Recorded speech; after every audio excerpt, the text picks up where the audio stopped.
kau hebat, ajaib perkasa perbuatanmu. Yesus, ku nyanyi haleluya,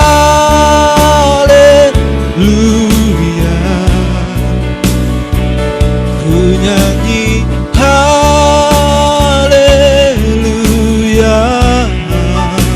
Sungguh kau hebat, ajaib perkasa perbuatanmu.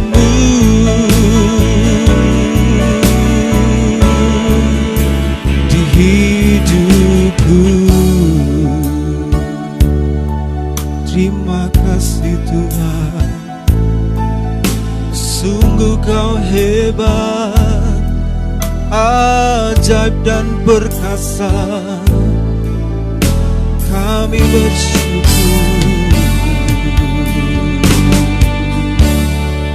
Terima kasih Tuhan buat fellowship yang indah pada kesempatan malam hari ini. Kami boleh belajar bersama-sama kembali akan kebenaran firman-Mu. Kalau kami ada di tengah-tengah suasana zaman akhir yang dimana dekat dengan kedatangan Tuhan, maka kami perlu mengetahui apa yang sudah Tuhan tulis di dalam firman-Mu, yaitu di dalam kitab Wahyu, tentang segala sesuatu yang akan Tuhan kerjakan di hari-hari menjelang kedatangan-Mu kali kedua dinyatakan. Itu sebabnya Tuhan pada malam hari ini, siapapun yang sempat mendengarkan firman ini bersama-sama, baik hamba-Mu maupun juga yang ada di tempat ini, maupun di rumah masing-masing, Tuhan, kiranya Roh Kudus-Mu akan mengurapi setiap kami, sehingga setiap perkataan firman-Mu boleh menjadi satu rema yang akan menguatkan kami, meneguhkan iman kami, dan memberikan kekuatan baru kepada kami di dalam kami menanti kedatangan-Mu kali kedua. Terima kasih Tuhan, kami percaya Engkau ada bersama-sama dengan kami di dalam firman-Mu, dan berfirmanlah buat kami siap untuk mendengarkannya, dan di dalam nama Tuhan Yesus Kristus kami berdoa dan sambut kebenaran firman-Mu. Haleluya, amin. Puji Tuhan.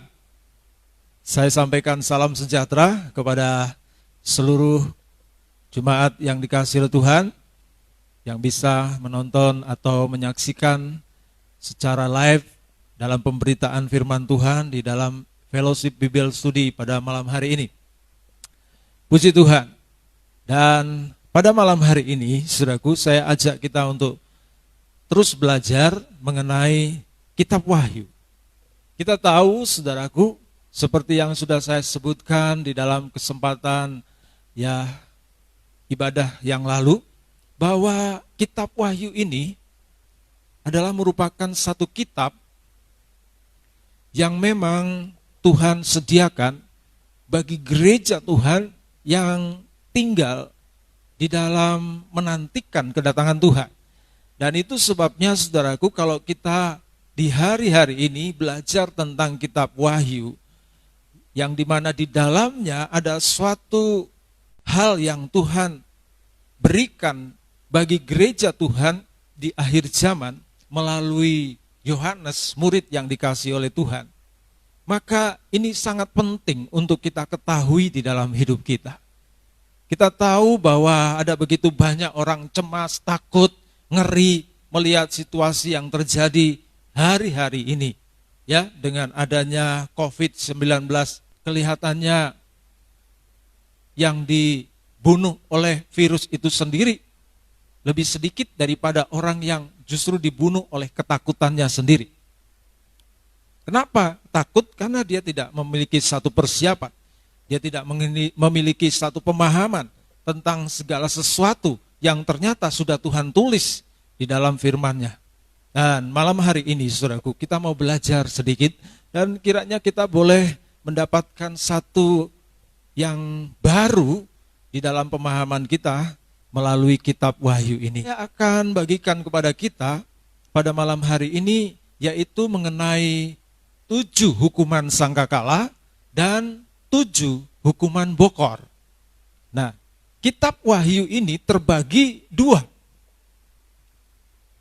Bagian pertama yaitu penyucian 7 jemaat dan 7 meterai.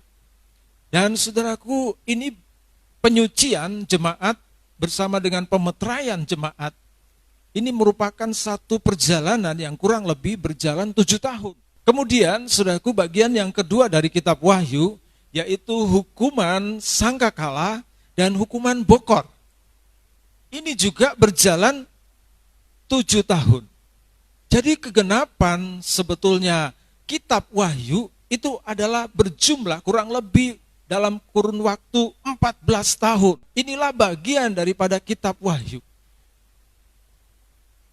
Gambaran kitab Wahyu ini seperti sesuatu yang pernah terjadi dulu ketika Firaun memimpikan satu mimpi yang kemudian diartikan oleh Yusuf.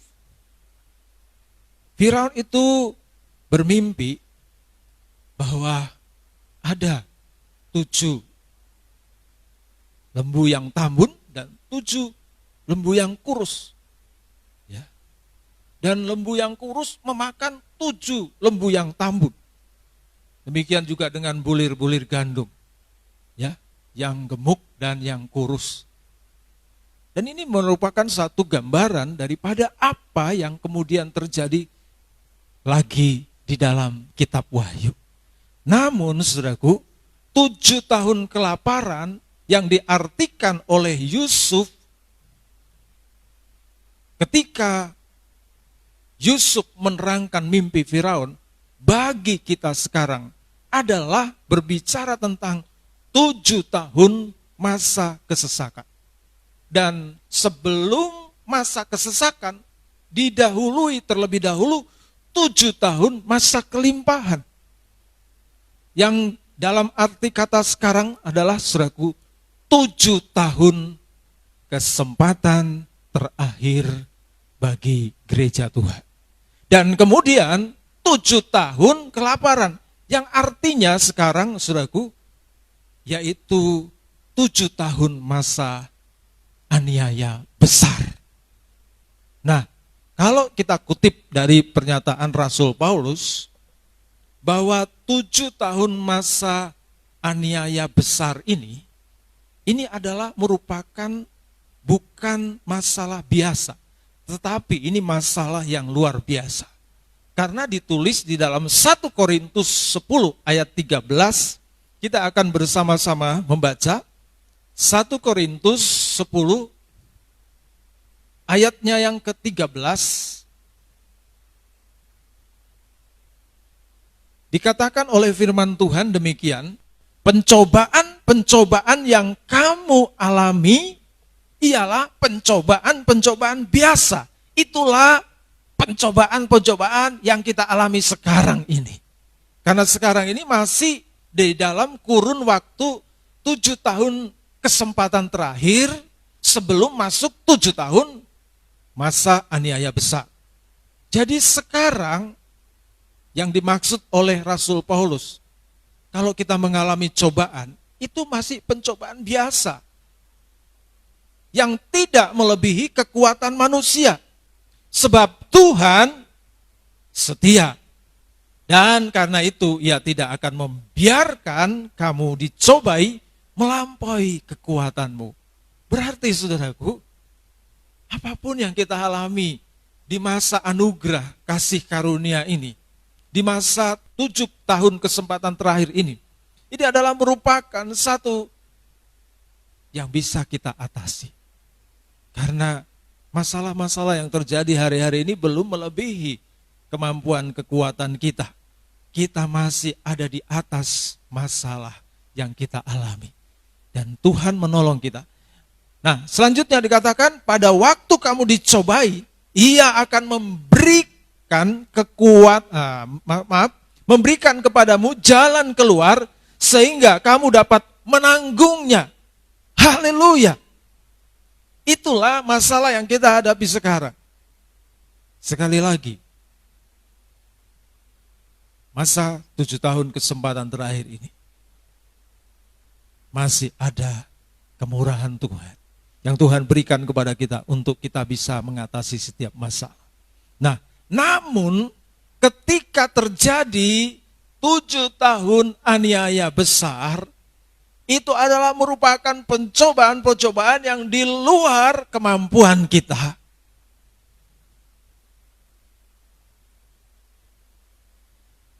Sebab penderitaan yang akan dialami di sana harus dibayar dengan nyawa kita sendiri. Saudara yang dikasihi Tuhan, inilah poin inti dari kitab Wahyu. Dengan demikian kita bisa dengan mudah memahami peristiwa-peristiwa yang tertulis di dalamnya. Puji Tuhan, haleluya. Banyak kali orang bingung membaca kitab Wahyu karena dia tidak mengerti pembagian daripada kitab Wahyu itu sendiri.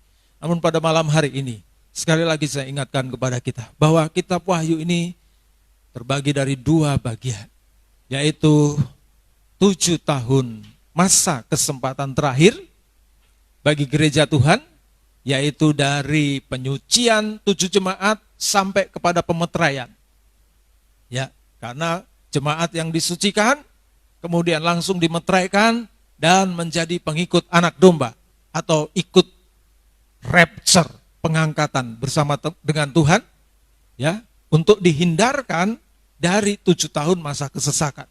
Sekali lagi, rapture ini bukan kedatangan Tuhan kali kedua, tetapi ini kedatangan Tuhan yang secara sembunyi-sembunyi, khusus untuk kekasihnya, yaitu sidang mempelai Tuhan atau tubuhnya yang sempurna.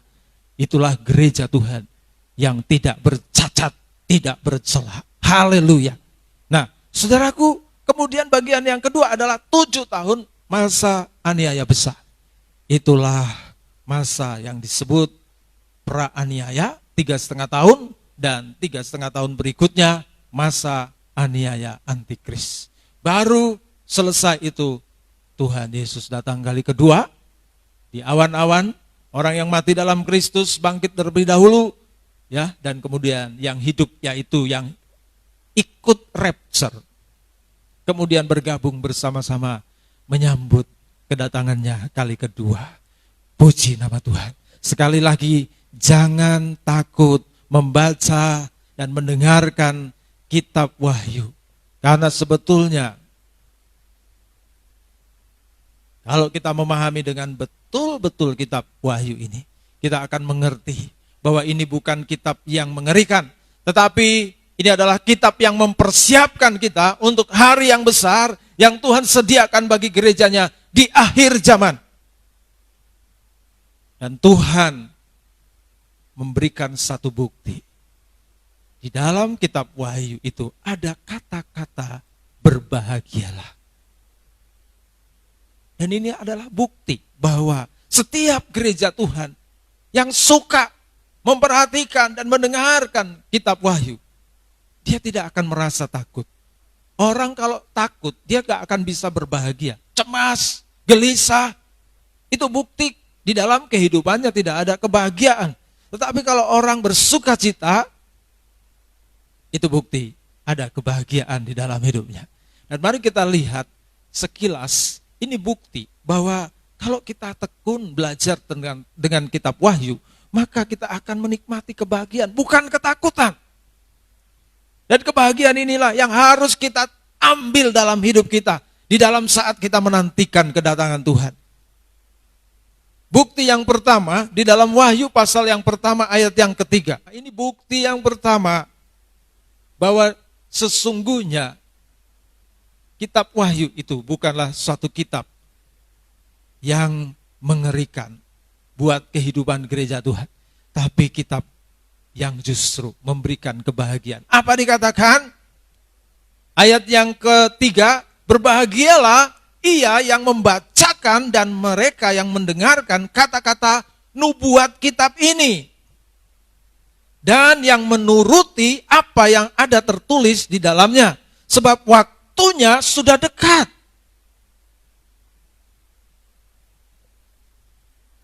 Ini kata-kata bahagia.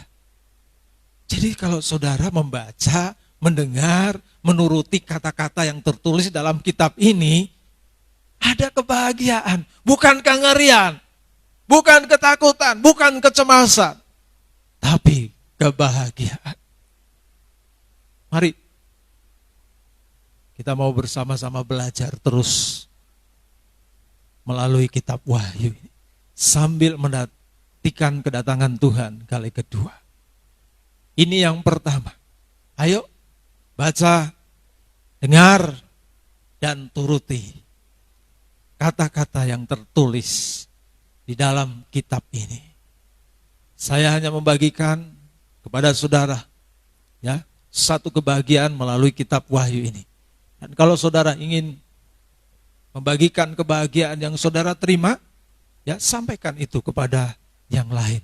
Di dalam kehidupan keluargamu ada anak mantu, ada cucu, puji Tuhan. Mereka akan mendapatkan satu kebahagiaan karena tidak lagi merasa takut. Yang kedua, di dalam Wahyu pasal 14 ayat yang ke-13, ini juga merupakan satu kata-kata bahagia yang ada di dalam kitab Wahyu. Apa dikatakan ayat yang ke-13 dari Wahyu pasal 14? Dan aku mendengar suara dari surga berkata, tuliskan, berbahagialah orang-orang yang mati dalam Tuhan sejak sekarang ini. Sungguh, kata Roh, supaya mereka boleh beristirahat dari jerih lelah mereka, karena segala perbuatan mereka menyertai mereka. Ini bagian daripada kehidupan gereja Tuhan yang ikut sama-sama menantikan kedatangan Tuhan. Tahu-tahu dipanggil Tuhan terlebih dahulu. Nah, dalam bahasa firman Tuhan ini dikatakan, kehidupan yang dipanggil Tuhan, masa penantian, itu sebetulnya ada alasan Tuhan, yaitu dikatakan supaya mereka beristirahat. Nah, saudaraku yang dikasihi oleh Tuhan, kalau saya tanya kepada saudara, siapa yang capek di sini? Ada yang capek? Pujian kita mengatakan, jangan lelah, bekerja di ladangnya Tuhan. Halo hamba-hamba Tuhan, pelayan-pelayan Tuhan, jemaat Tuhan, ada yang capek? Ya, tidak ada tentunya. Ya, kita semua masih semangat dan bergairah di dalam melayani pekerjaan Tuhan. Namun, saudaraku ya, kalau ada yang merasa capek, aduh Tuhan, aku gak kuat nih. Apalagi sekarang ini tinggal di rumah, ya, ketemunya dengan itu melulu, ya. Istri ketemunya suami ketemunya istri, orang tua ketemunya anak-anak, ya, anak-anak ketemunya orang tua, ketemunya itu lagi. Saudaraku,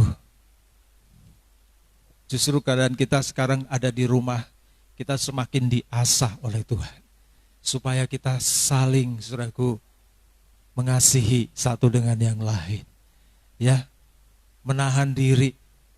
Ternyata setelah sekian lama di rumah terus, waduh, istriku semakin jelas, ya, jelas apanya, baiknya atau buruknya, ya tentunya kita sendiri masing-masing tahu.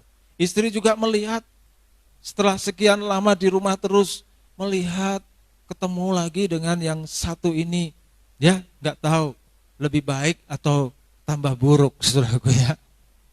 Kemudian demikian juga orang tua terhadap anak, anak terhadap orang tua, aduh, ternyata model orang tuaku seperti ini. Lalu bagaimana cara menghadapinya? Puji Tuhan. Ya, kita diizinkan di rumah untuk kita saling mengasah. Ya, untuk saling mengerti dan memahami satu dengan yang lain. Dan satu tujuan Tuhan untuk kehidupan kita ketika kita ada di rumah, apapun sikap yang kita boleh lihat dari istri, suami, anak-anak, orang tua, saudaraku, mungkin ada anak mantu, ada cucu di rumah. ada mertua. Kita harus bisa saling memahami dan mengampuni. Dan mari kita praktekkan firman Tuhan itu di dalam komunitas di rumah kita masing-masing. Dan tetaplah semangat. Jangan putus asa melihat keadaan situasi yang ada di rumahmu. Jadikan itu satu pengasah yang akan mempertajam, memperpekah kehidupan rohanimu di hadapan Tuhan. Dan hidupmu semakin matang, semakin dewasa di dalam mengerti, mengasihi kepada sesama kita. Puji Tuhan.